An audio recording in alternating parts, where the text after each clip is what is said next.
GM TV, Grow Mentality. Suite au décès de sa mère biologique, l'évangéliste chrétienne Siké Lucie Emmanuela, résidente au Maroc depuis 24 ans, décide de rentrer dans son pays d'origine, le Cameroun, pour les obsèques de sa mère. Alors que les conditions n'étaient pas réunies, elle s'engage en mettant sa foi en Jésus-Christ. Plusieurs événements se succéderont pendant son 10 séjours et même après, lors de son retour dans le royaume du Maroc. Bien-aimés dans le Seigneur, sachant qu'avec Dieu, tout est possible. C'est ce que nous allons découvrir aujourd'hui sur notre chaîne d'édification chrétienne GMTV à travers notre émission Une vie en témoignage. Bonjour chez vous. Shalom, shalom. Je m'appelle Siké Lucie Emmanuela, je suis camerounaise d'origine. Je suis ici pour témoigner les merveilles que Jésus-Christ a fait dans la vie de mon père. Bonjour maman Emmanuela Siké. Bonjour, servante de Dieu. Comment allez-vous? Je vais super bien. Alors, est-ce que vous êtes bien installée sur le plateau? Bien sûr. Très bien. Alors, quel est ce puissant témoignage que vous avez décidé de nous partager aujourd'hui? Et depuis combien d'années sur la date? Je vais d'abord rendre toute la gloire à Jésus qui a permis en sorte que je sois dans cette magnifique chaîne pour témoigner de ce qu'il a fait dans ma vie. Et je veux lui dire merci. Au fait, mon témoignage, en 2018, j'ai perdu ma mère et c'était tellement difficile pour moi parce que ça faisait 19 ans que je n'avais pas vu ma mère. Tellement je ne savais pas ce qui devait se passer. Je voulais vraiment y être, mais je n'avais pas les moyens. D'accord. J'avais cette certitude que le Seigneur devait faire quelque chose. Je ne sais pas comment, mais j'avais la foi. D'accord, très bien. Alors, chers amis internautes, tout de suite, nous allons écouter le témoignage de maman Emmanuela, comme vous l'avez bien entendu, les merveilles du Seigneur dans sa vie. Écoutons ensemble. Je me rappelais simplement de cette parole où le Seigneur me disait « Ton voyage pour le Cameroun serait brusque ». Mais au fait, je ne savais pas comment, pourquoi le Seigneur me disait brusque. Pour moi, c'était une occasion d'aller voir ma famille. Mais je n'avais pas vraiment compris le sens du brusque du Seigneur. Et cette période, j'étais dans des forts moments, forts intenses de prière. Et pour moi, c'était un cadeau que le Seigneur me donnait d'aller voir ma famille. Mais ce brusque, je n'avais pas compris. Et j'ai souvent compris qu'on ne comprend pas bien le langage de Dieu. Parce que nous ne prenons pas aussi la peine de venir dans sa présence lui demander. Et c'était ce que je n'avais pas fait. Et voilà que ma maman va tomber malade. Mais j'avais la foi. Pour moi, je ne voyais pas la mort. J'avais la foi. Et malheureusement, elle est décédée. Et quand elle est décédée, c'est vrai que je me suis dit, quelque chose va se passer, mais je ne savais pas quoi. Et le Seigneur vient me rappeler maintenant. Ce brusque dont je t'avais dit que ton voyage serait brusque, voilà ça. Tu iras au décès de ta mère, mais laisse-moi te dire que ce n'est pas pour le deuil, c'est pour aller parler de moi. Tu pars en mission. Et pour dire vrai, j'ai vu la gloire de Dieu parce que je n'avais même pas un centime. Le Seigneur a tellement incliné les cœurs, que ça soit en étranger, au Canada, en Allemagne, un peu partout, où les personnes même se discutaient pour m'acheter le billet. Mais le premier venu m'a offert le billet et je ne sais pas pourquoi j'avais demandé un billet aller simple. Mais je crois que c'était le Seigneur qui avait permis parce qu'il y avait une mission qui m'attendait. Et quand je suis arrivée au pays, au fait, le Seigneur a décanté tellement de situations de façon que le deuil s'est bien déroulé. Mais pendant ce deuil, j'ai vu une telle gloire du Seigneur qu'il me disait que tu n'es pas ici pour le deuil, tu es ici pour faire ma mission. Et je me suis retrouvée pendant le deuil en train de faire la mission du Seigneur, en train d'évangéliser, en train de parler de lui, jusqu'à ce que maman a été enterrée. Maintenant, qu'est-ce qui s'est passé? Pour moi, je me suis dit que directement, je devais revenir au Maroc, mais ce n'était pas le cas. Parce que le Seigneur avait un travail de faire dans la vie de mon père. Et plus tard, je l'avoue quand même que j'ai été beaucoup combattue par mon propre père, parce que c'est quelqu'un avec qui j'étais trop intime. Vraiment, il y avait un amour qui se dégageait. Mais à un mois seulement du décès de maman, c'est mon propre père qui me combattait. Pourquoi? Parce que je lui parlais de Jésus, il ne voulait pas entendre. Et surtout, je veux rappeler ici que je sors d'une famille royale. On connaît tous les Bamileke chez nous.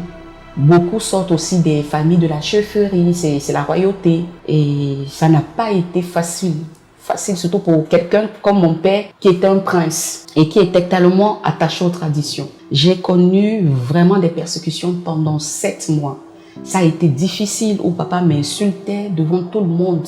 sorcière, Satan, démon, parce que je lui parlais de Jésus, mais je n'ai pas renoncé.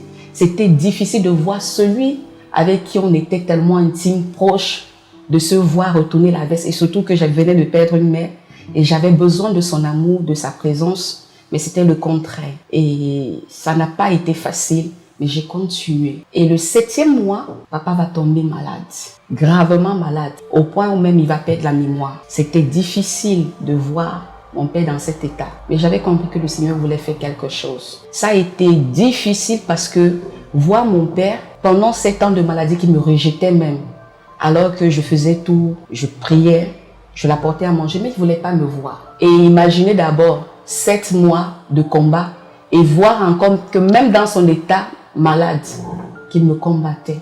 Mais je n'ai pas lâché parce que je savais qui je servais. Je savais qui était Jésus. Et je disais à Satan, tu as menti. Je vois tes manigances, je vois ce que tu veux faire.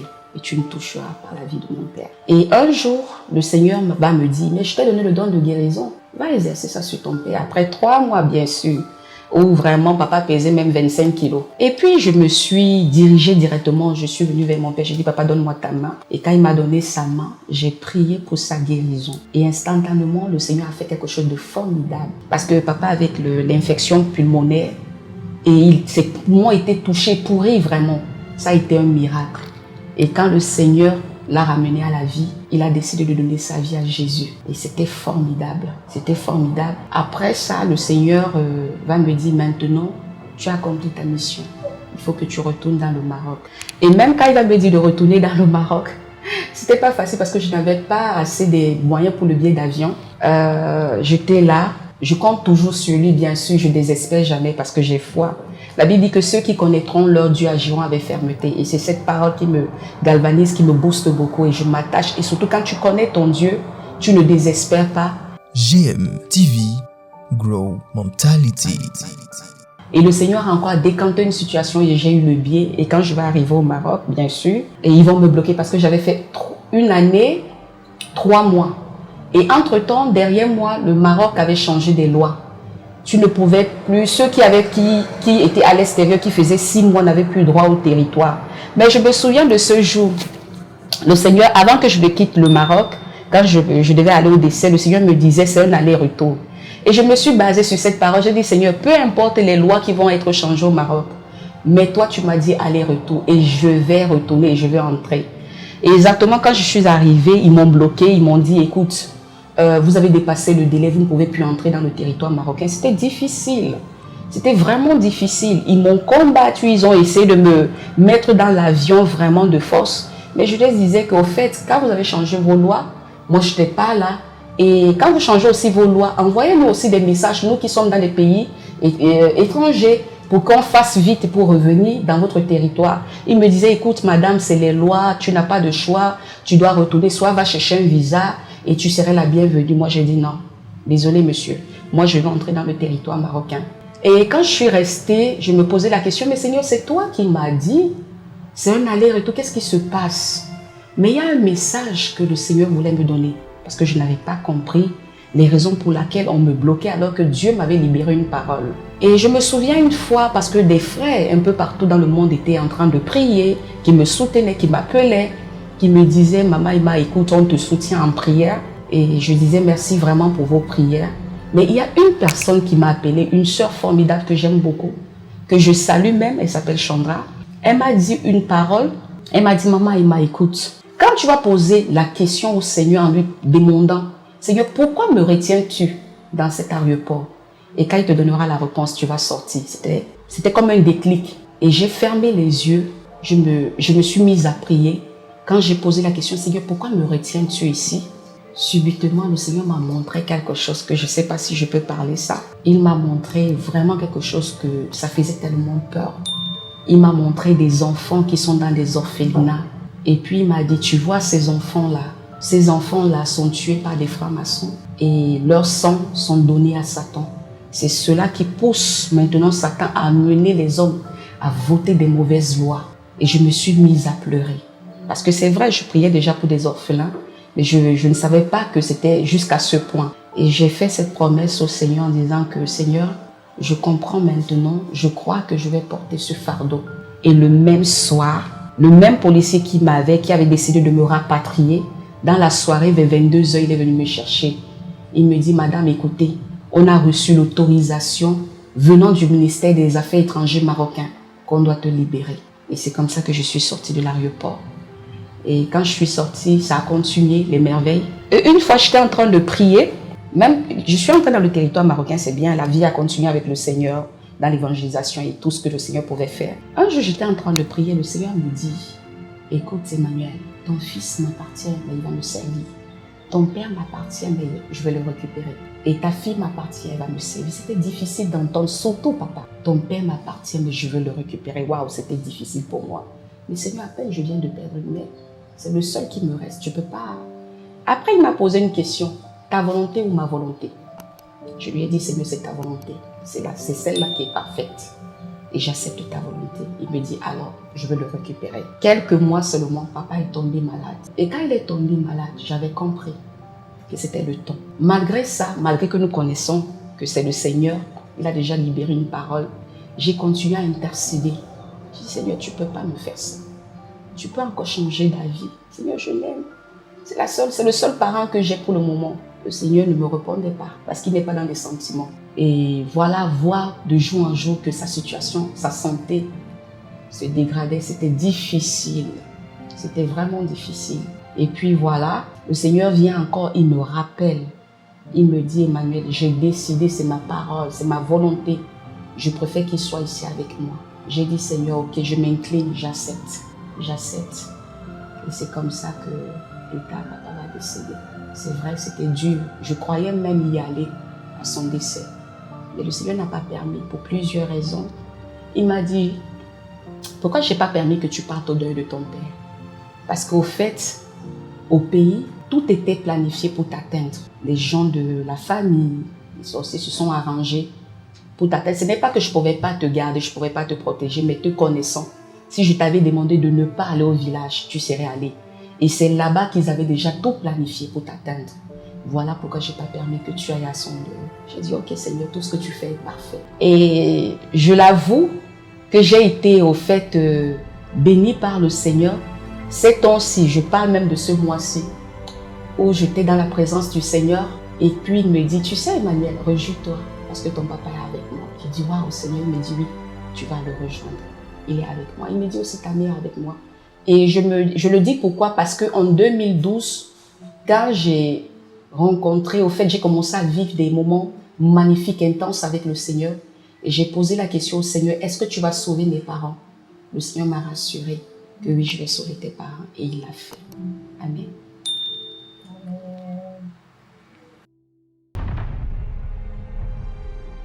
Merci beaucoup, Maman Emma. Je t'en prie. C'est un témoignage très puissant que nous venons d'entendre. À t'écouter, vraiment, on comprend réellement la fidélité de Dieu. Amen. Et sa souveraineté même dans les épreuves. Amen.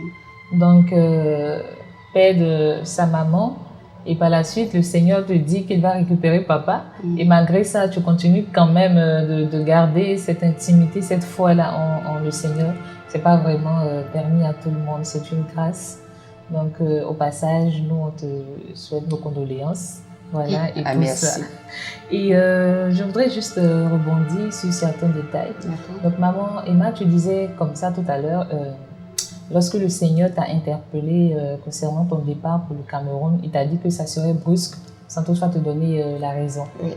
Et là que tu apprends le décès de maman, te connaissant en tant qu'une personne qui a cette intimité-là avec le Seigneur, tu t'es pas levé comme ça, un coup de tête pour partir, comme quoi j'ai perdu maman, je dois aller au funérailles. Certainement, tu as interrogé le Seigneur pour savoir si c'était possible. Vu que pour papa, il t'a dit de ne pas y aller. Bien sûr. Donc pour maman, est-ce que c'était le cas ou non? Je l'avoue quand même que quand maman est décédée, ça m'a pris 2 semaines. 2 semaines où j'étais dans la présence de Dieu. 2 semaines aussi de préparation. Parce qu'il y avait une œuvre. C'est vrai que je ne l'ai pas mentionné dans le témoignage. Parce que même quand je suis arrivée au Cameroun, le Seigneur a commencé à m'envoyer aller évangéliser. Malgré que j'avais deuil, à évangéliser dans les marchés, parler un peu partout. Et vraiment, il permettait aussi que les gens viennent à la maison. Et il se glorifiait vraiment, c'était la gloire de Dieu, de façon que excusez-moi même de le dire, il y a un ministre qui est venu me voir parce que je dérangeais, parce que le Seigneur faisait. Il m'a demandé quand est-ce que je vais partir. Et ce n'était pas le seul. J'ai reçu aussi beaucoup d'attaques des sorciers du quartier, des chefs de mon quartier qui se sont rassemblés pour m'attaquer. Vraiment, ça n'a pas été facile. Mais ce que je veux énumérer ici, là, c'est que quand nous servons le Seigneur, faisons des choses par le goût de Dieu. Écoutons le Seigneur. Et marchons, allons aussi quand le Seigneur nous dit, vas-y.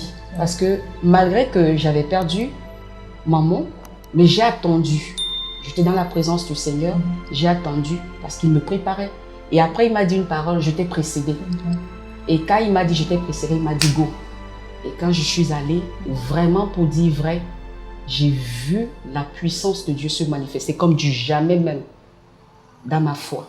D'accord, pardon, maman Emma. Donc, si le Seigneur t'avait dit de ne pas partir, tu allais rester. Bien sûr. Mais étant donné que c'est ta mère biologique qui t'a porté, tu ne l'as pas vue depuis 19 ans. Parce qu'on rappelle que tu es au Maroc depuis 24 ans. Oui. D'accord, ok. Waouh. Ça, c'est... Au fait, ce que j'ai compris avec le Seigneur, c'est qu'il faut obéir. Parfois, beaucoup de gens marchent avec le Seigneur sans pourtant obéir au Seigneur. C'est pas comme ça. Le Seigneur Jésus nous a sauvés. C'est pour qu'on vive sa vie, pas notre vie. Et plusieurs vivent leur vie, mais pas la vie du Seigneur. Et ça fait en sorte qu'ils passent à côté, soit ils retardent l'œuvre de Dieu dans leur vie. Nous devons marcher par l'Esprit. Et c'est obligatoire, c'est un principe, c'est la parole. Exactement, nous avons un modèle, Jésus. Quand il est venu sur terre, c'était pour faire la volonté du Père. Et quand nous voyons aussi la vie des apôtres, ils ont fait que la volonté de Jésus sur terre. Et c'est le cas aussi pour moi. Si le Seigneur me dit lève-toi, je me lève. S'il me dit assieds-toi, même si c'est la personne qui me coûte cher, je vais obéir. Et est-ce que tu t'attendais à toutes ces choses que le Seigneur a fait avec toi quand tu es arrivé au Cameroun? Est-ce que tu t'attendais à ça? Vu qu'il te parle presque tout le temps, voilà. Est-ce que, étant ici, avant de partir, il t'a dit tu vas, mais papa va tomber malade et tout ça? Non, pour papa, il ne m'avait rien dit. Donc c'est arrivé là-bas que tu découvres aussi tout ce que le Seigneur... Et je crois que s'il a permis que papa tombe malade, parce que papa avait un cœur si dur. La première fois où j'ai interpellé papa en 2014 en lui disant qu'écoute, parce que le Seigneur me parlait de ma famille. Et comme je l'ai énuméré, que ma famille sort du... Au fait, ma famille, c'est une famille royale. Oui, oui. Et le Seigneur il me révélait au fait les alliances que mes ancêtres avaient faites avec Satan. Et quand j'ai entendu ça, j'ai dit, Seigneur, c'est pas possible, je ne peux pas rester comme ça. Je dois prier pour ma famille. Et j'ai interpellé une fois papa, je lui ai dit, écoute papa, tu sais, la chefferie, les histoires de tradition là, sur la sorcellerie, c'est qu'il n'avait pas pu à mon papa. Il a fait 4 ans, il ne m'adressait pas la parole. Mais le Seigneur m'avait donné la paix. Et le fait que le Seigneur a permis aussi que j'aille au Cameroun, c'est parce qu'il voulait rencontrer son cœur.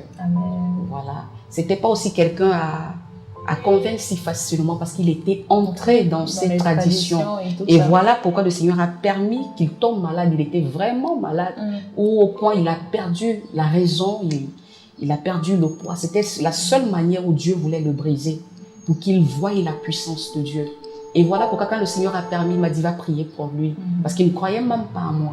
Tu vois, malgré que on lui disait que ta fille, c'est une servante de Dieu, vraiment que Dieu utilise puissamment, il ne croyait pas.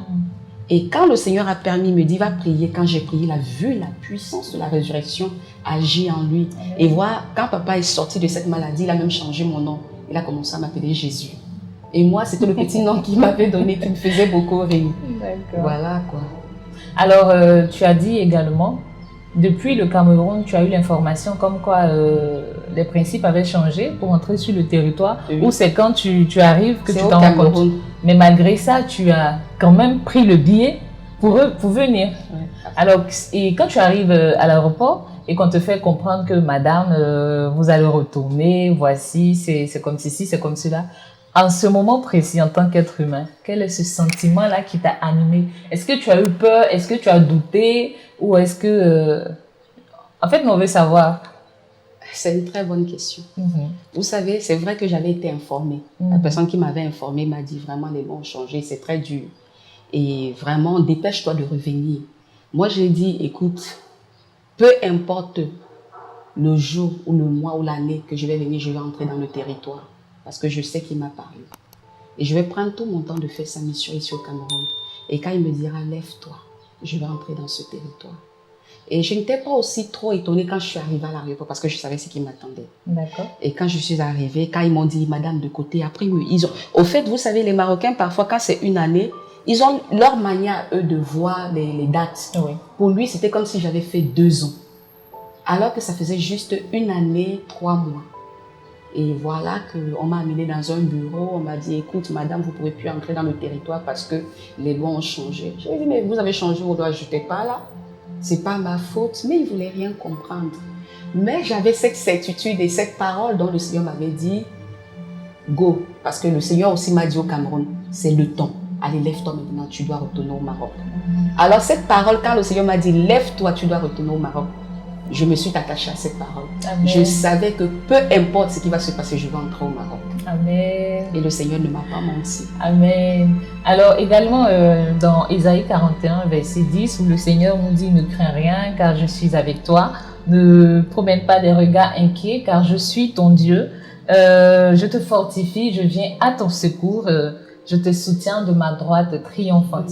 Ça a été le cas pour maman Emma aujourd'hui qui partage son témoignage avec nous, chers amis internautes. À travers son témoignage, nous comprenons l'immensité du Seigneur et combien est-ce que c'est important d'avoir cette intimité avec le Seigneur. Donc, peu importe ce qui arrivera, le Seigneur est toujours présent, il est fidèle à sa parole. Donc, si aujourd'hui tu traverses une situation ou s'il t'arrivait aussi de perdre un être cher, sûrement c'est la volonté du Seigneur. Parce qu'à travers le décès de la maman de maman Emma et son retour au Cameroun, le Seigneur a profité pour travailler grandement dans sa vie. Et elle également, elle a compris véritablement son appel et pourquoi le Seigneur l'emmenait dans ce lieu-là. Je veux vraiment nous encourager à garder notre foi. Je veux vraiment nous encourager à plus nous ancrer dans la parole du Seigneur. Car si le Seigneur dit quelque chose, c'est pour un but bien précis. Amen. Alors, maman Emma, nous allons terminer cette émission. Je veux juste tirer ton mot de fin à toutes ces personnes qui nous suivent présentement. D'accord.